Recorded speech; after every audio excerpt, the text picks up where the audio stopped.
Shri Chaitanya IIT success వెనకాల faculty is the most asset అని చాలామంది మాట్లాడుకుంటూ ఉన్నారు. సో, మీరు ఫ్యాకల్టీ సెలక్షన్‌లో కానీ, లేదంటే ట్రైనింగ్, ఇంకా వాళ్ళ మెంటోరింగ్ సిస్టమ్ కానీ, లేదంటే స్టూడెంట్ ఇంటరాక్షన్ దాంట్లో మీరు ఎలాంటి స్టాండర్డ్స్‌ని మెయింటైన్ చేస్తూ వస్తున్నారసల? ఇప్పుడు నేనే ఉన్నాను example.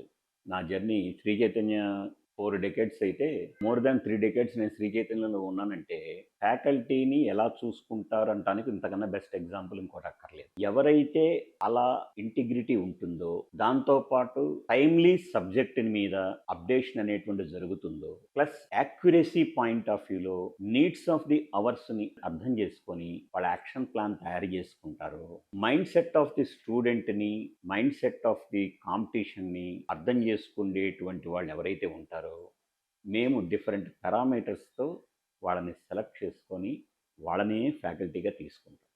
Timely the question paper scheduling అంతా కూడా ఐఐటి ఎగ్జామినేషన్ కనుక ఏ డేట్న జరుగుతుంది, ఏ డేట్న రిజల్ట్ ఇస్తాడు అని కరికులం ఎలాగైతే ఉంటుందో, మా దగ్గర కూడా సిస్టమేటిక్గా పలానా డేట్న ఎగ్జామ్ ప్రోగ్రామ్ స్టార్ట్ అయిందంటే ఆ డేట్న స్టార్ట్ అవుతుంది, పలానా డేట్న ఈ ఎగ్జామ్ జరుగుతుందంటే ఆ డేట్న ఎగ్జామ్ జరుగుతుంది, పలానా డేట్కి ఎనాలిసిస్ వస్తుందంటే ఆ ఎనాలిసిస్ వస్తుంది.